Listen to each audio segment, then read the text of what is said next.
Autolite and its 98,000 dealers bring you Mr. Joseph Cotton in tonight's presentation of Suspense.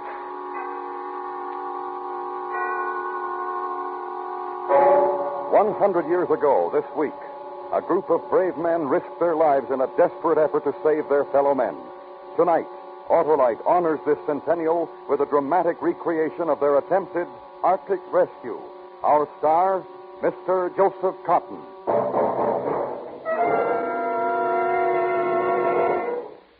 Hey, Harlow, what's in the package? the world's best Christmas present, Hap. Oh, for whom? My car. It's an Autolite Stay Full battery, the famous battery that needs water only 3 times a year in normal car use. That sure is a real present. Right you are, Hap. The Autolite Stay Full is always a real present for every car and every car owner because money just can't buy a better battery.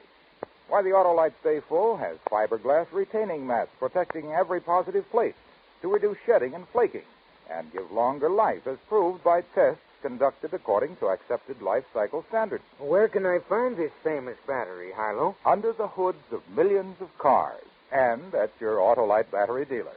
He services all makes of batteries, and you can quickly locate him by looking for the Autolite battery sign or just call Western Union by number. And ask for Operator 25.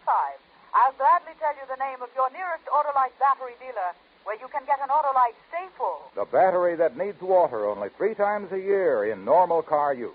And remember, from bumper to tail light, you're always right with Autolite. And now, Autolite presents a dramatic recreation of Arctic Rescue, starring Joseph Cotton, hoping once again to keep you in suspense.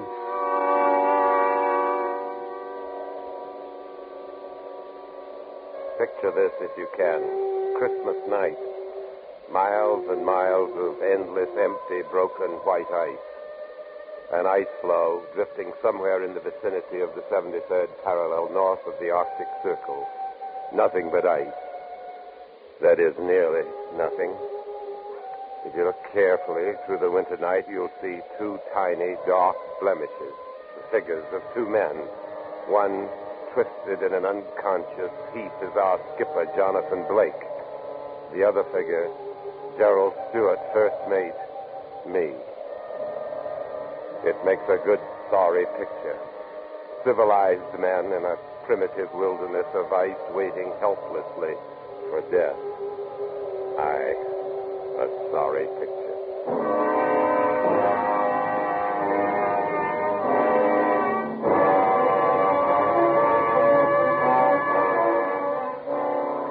It's a far different picture you'd have seen if you'd been a part of the excited crowd standing at the battery on the New York waterfront on a June morning, the year 1852.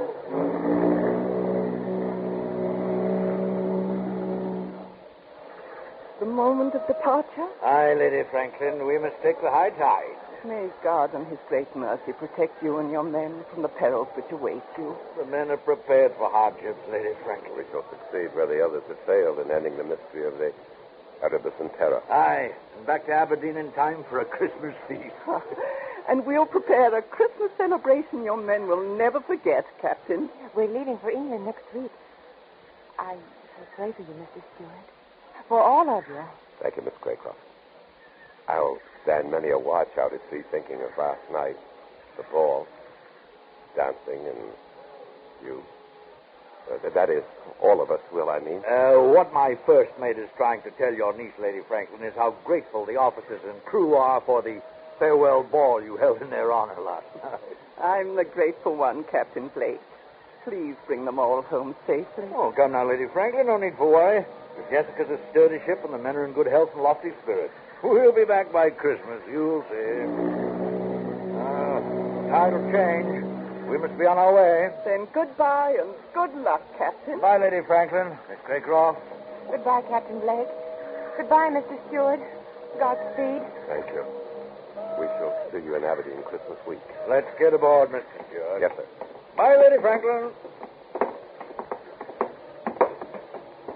Darky? Yes, sir. Drop the gangway. Yes, sir. All hands at their mooring stations, Mr. Stewart. Yes, sir. Then pass the orders to cast off. Aye, sir. All hands, prepare to cast off. All hands, Let go 1 and 2. Let go 1 and 2. Let go 3 and 4. Let go 3 and 4. Ship's underway, sir. Aye. Well, Mr. Stewart, fill your eyes with the sight of New York. The last of it you'll be seeing for some time to come. Aye, good long time. I am, sir. As the Jessica moved slowly to the outer harbor, I watched a tiny, delicate white dot in the crowd at the wharf. She stood there beside Lady Franklin, waiting. And I watched until the morning fog erased the sight of the New York waterfront.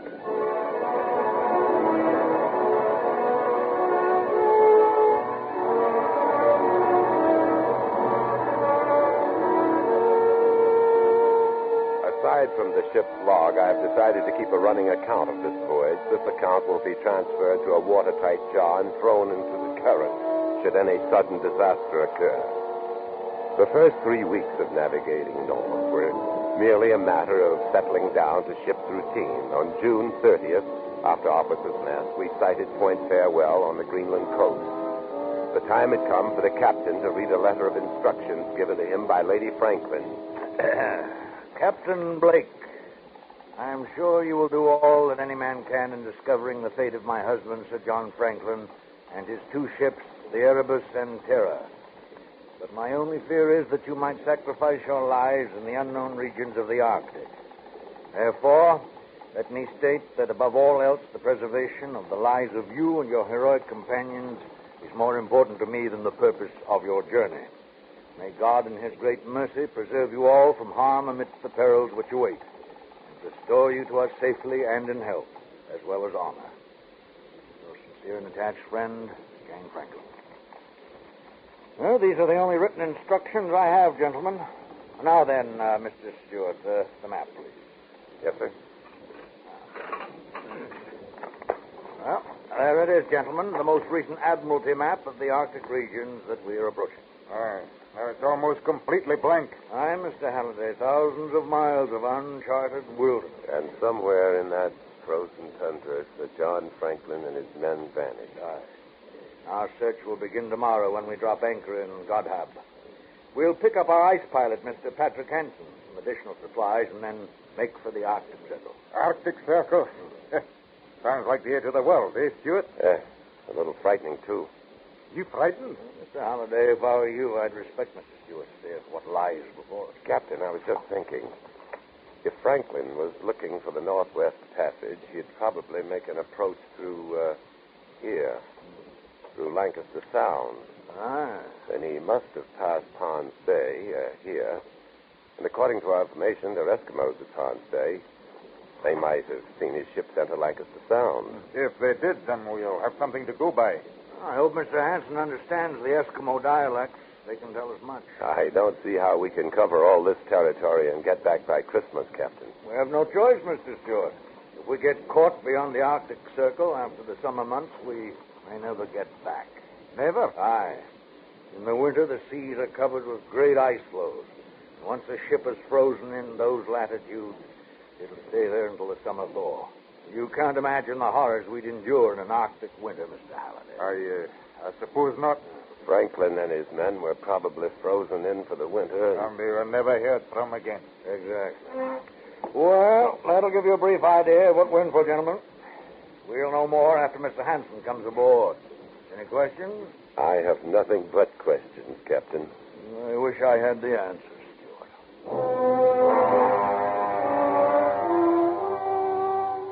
Noon the next day, we dropped anchor in the harbor at Godhab.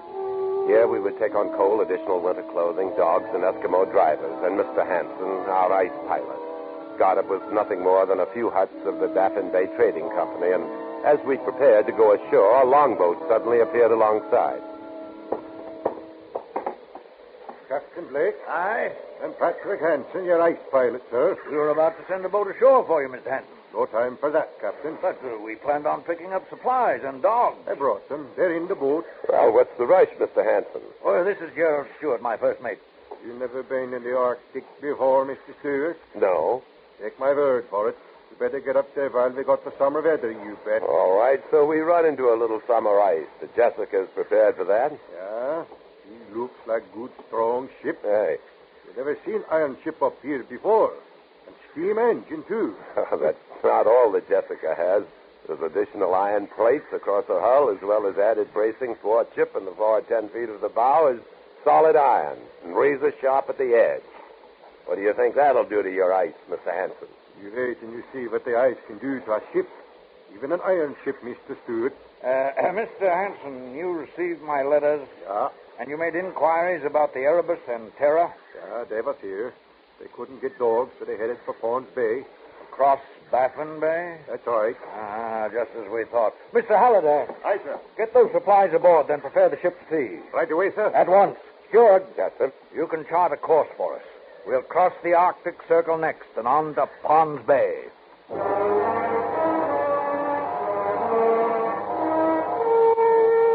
We set a north by northwest course, leaving the last outpost of civilization behind us, and crossed the Great Baffin Bay. On July 4th, we crossed the Arctic Circle without ceremony. Then we had ice freezing on deck in the rigging. A day later, we saw our first floating iceberg. For this time of year, we should not have seen either one.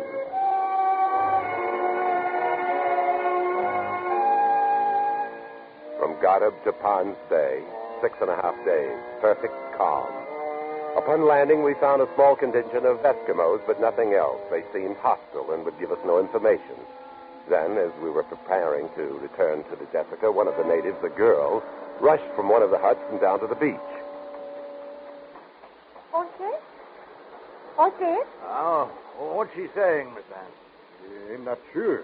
Oh, Captain, look. There's something in her hand. She wants us to look at it.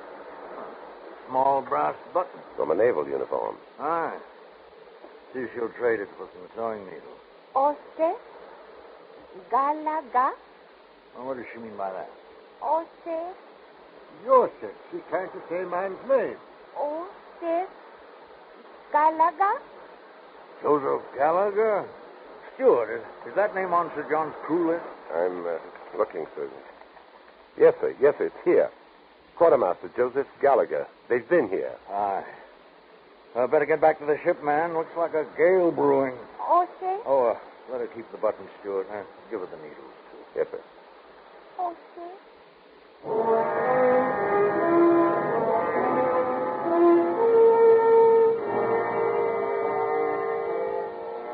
After leaving Pond's Bay, 2 months passed without incident.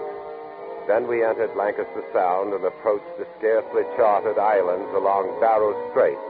There we encountered great mountains of floating ice, and we had only a few hours of twilight each day. We crossed the 75th parallel and north into Wellington Channel to Bathurst Island, the last of the charted islands on my map. Then on September 10th, weather changed. Northwest gales, sleet, and heavy fogs that forced us to a bare crawl, and even worse, mammoth ice floes that closed in all around us. Mr. Steward. Yes, sir. Keep an eye on the temperature. I am, sir. Ice! Ice! Dead ahead! Quartermaster, starboard 6 degrees. Leads have been getting smaller all the time. Captain, the temperature is still dropping. 10 above zero. What do you think of this lead, Hanson? I think maybe they better back out of here. Back out? Take a look astern, Hanson. Back out where? Captain. Oh, what is it, Halliday? The rudder will not respond. 6 below, sir. Ice! Dead ahead! The lead is getting smaller, Captain. Aye. Well, the Arctic seems to be closing down on us on all counts.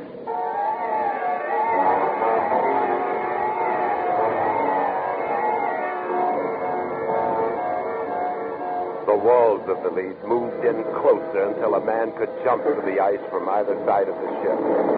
And then the Jessica was cutting through the ice, making her own lead, but slowly we lost speed.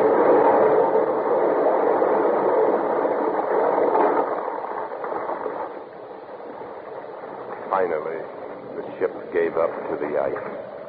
He's frozen in now. Aye. Stop engines, Mr. Stewart. Yes, sir.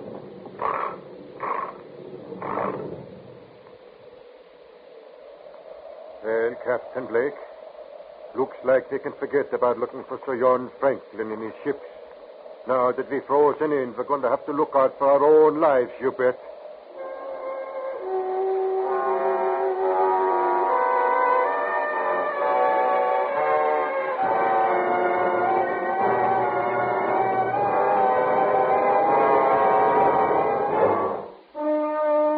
Autolite is bringing you Mr. Joseph Cotton in Arctic Rescue, tonight's presentation in radio's outstanding theater of thrills, Suspense.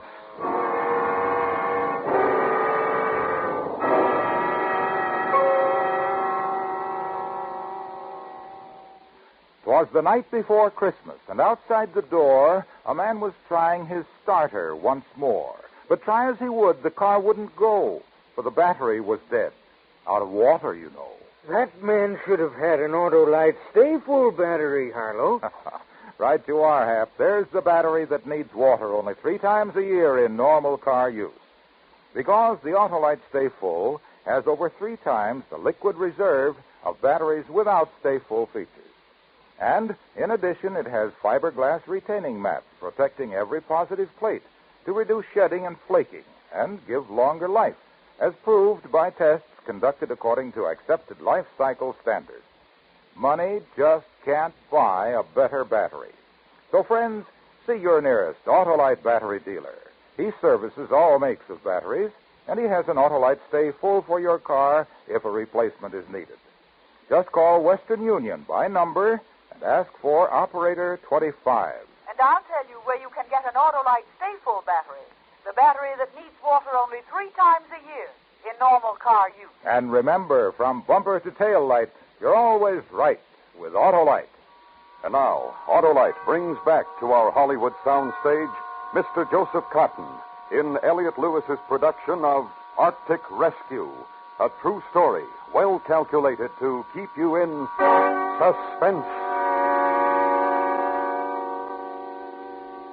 September 10th, 1852. Unless a miracle occurred, we were frozen in the Arctic for the rest of the winter months. A sea of ice surrounded us, and the ship took on a starboard list from the pressure of the floe. Rations were cut in food, water, and coal consumption. Furious gales came and went, and there were more freezing temperatures, often as low as 35 below. The doctor was a busy man. Nearly all hands suffered from frostbite, many from gangrene. Conditions aboard the Jessica were deplorable. I thought they couldn't get worse. October came, November, December, and we thought of home and the holidays and of Lady Franklin and Miss Craycroft sitting alone at the Christmas feast that was to be held in our honor. On Christmas Day, the cook outdid himself. We had a feast aboard the Jessica on the last of the salt pork and beef. And with the last of the Alsop ale and minced meat, the cook made pies. And we had as a celebration Christmas Day, 1852. Men, the captain has a word to say. I dropped below to offer you my greetings on this holiday and to wish you a much happier Christmas next year. Thank you. Silent night, holy night, all is calm, all is bright.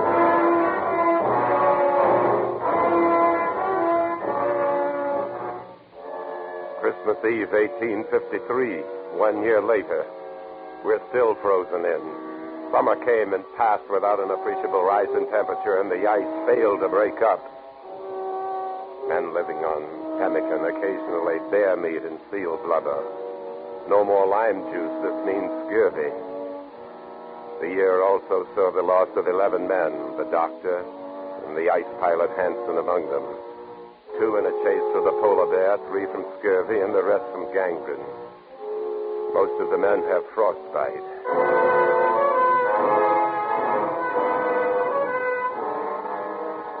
Our second Christmas in the Arctic. The floe that holds the ship is drifting south down Peel Sound. We saw the shores of King William's Island. The captain sent Halliday and 3 men on sledge to look for food depots or rock cairn, anything. They returned today. Where'd you find it, Halliday? In a cairn. We also found empty pemmican cans and bits of ship's timber. Sure. Listen to this. It was written by Franklin himself. 1851, latitude 69 degrees, longitude 98 degrees west. HMS Terror sank when ice broke. Erebus still frozen in. Beset since April 12th, 1850. We are deserting the Erebus. Attempting overland march to Baxfish River, to Hudson's Bay. If unheard from when this found, we must be considered lost. Sir John Franklin, Captain HMS Erebus. We found what we came for. Aye. They're all dead. Aye. If something doesn't happen pretty soon, we'll be dead, too. Makes for a very Merry Christmas, Captain. Captain. I heard. It's the ice. Breaking. How long do you think our iron plates will last against this, Captain? Great cracks opened in the ice. Then out of the water through the openings, another great mountain of ice would rise. Great slabs that have been 100 yards wide, shattered, upended, and sank into the churning water. All around us, great jagged fingers of ice crashed.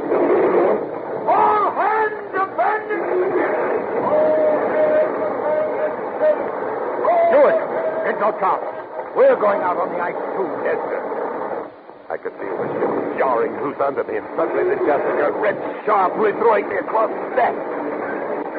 The last sound in my ears was that of the Jessica tearing loose from the ice.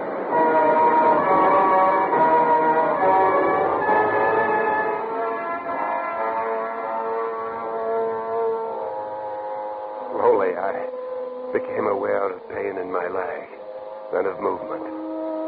I opened my eyes. The captain was helping me to walk. I looked into the winter darkness for the familiar sight of the Jessica. I saw nothing. Nothing but ice. Skipper. Huh? Oh, feeling better, lad? What about the ship? Gone down. And the rest of the men? I don't know. Gone. The floe separated. Most of them were on the other side. Where are we walking to? I don't know. I don't know. We walked on and on, climbing jagged hummocks of ice and falling through thin spots. Legs got wet, froze. We beat the ice off, and we kept walking in circles through the Arctic night. Endless circles. We'll rest a bit. Let's rest. Sleep. A bit in the ice. Warm, comforting ice. No, don't sleep. My eyes grew heavy. I craved sleep. But the sleep was to die. I was ready. In the sky over the horizon, a star. The night was overcast. There were no other stars, just one. Bright in the distance. I could see it. I stood. It was still there. A bright star over the horizon. Captain! Up! On your feet, Captain! We're going to keep walking. Walking? Where? That way toward that star. We walked on, slowly. I carried the skipper, unconscious now, but... Oh, what could it be? There are no lights in the Arctic, no stars through the overcast. But we kept moving, and the star came closer.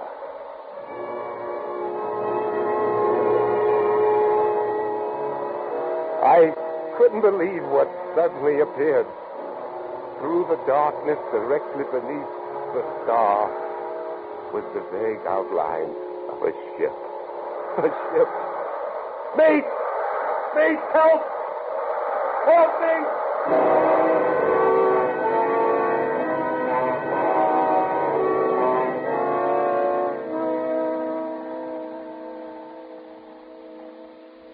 Coming out of it. Steward. Steward. The ship. I saw. Starkey. Halliday. In the flesh. I saw a ship. I know. You're on it. See? But where did it come from? Not the Jessica. I know. That's the Erebus, one of Franklin's ships. The one they deserted. Erebus. Where did it come from? Well, there we were. All of us, except you and the captain lying on that flue after the Jessica went down, ready to die just as we thought you had.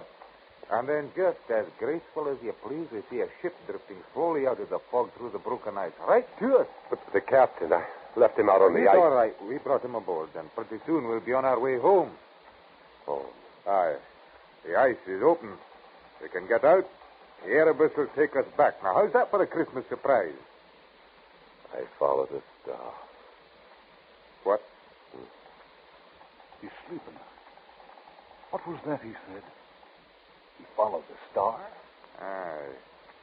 They must have seen that lantern we hung from the mainmast. Mistook it for a star. Oh. Saved his life. And the captain. Being that it's still Christmas, I guess you could call it a miracle, eh, Starkey? I guess you could at that, sir.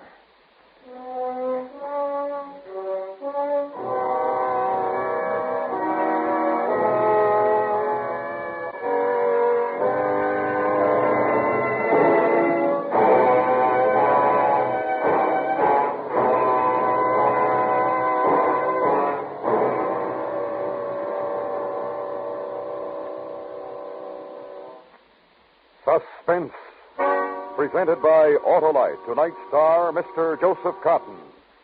This is Harlow Wilcox speaking for Autolite, world's largest independent manufacturer of automotive electrical equipment. Autolite is proud to serve the greatest names in the industry. They are members of the Autolite family, as well as are the 98,000 Autolite distributors and dealers in the United States and thousands more in Canada and throughout the world. Our family also includes the nearly 30,000 men and women in 28 great Autolite plants from coast to coast and Autolite plants in many foreign countries, as well as the 18,000 people who have invested a portion of their savings in Autolite. Every Autolite product is backed by constant research and precision built to the highest standards of quality and performance.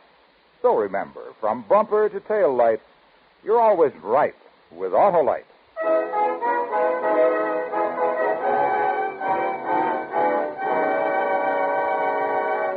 Next week, a story from your morning newspaper.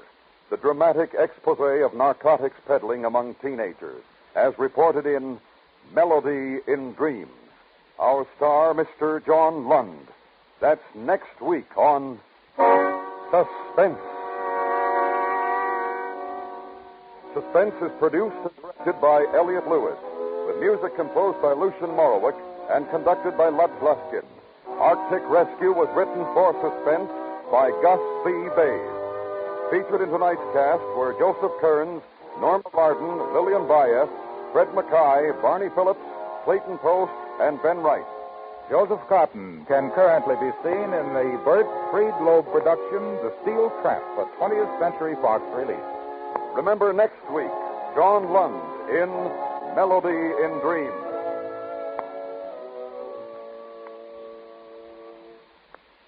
Eight million Americans are suffering from arthritis or rheumatism. Recent medical discoveries have given these people hope of cure from this crippling disease. You can help make this hope a reality by mailing a contribution to Arthritis, care of your local postmaster.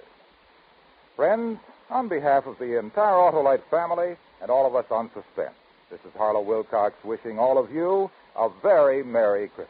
Good night. This is the CBS Radio Network.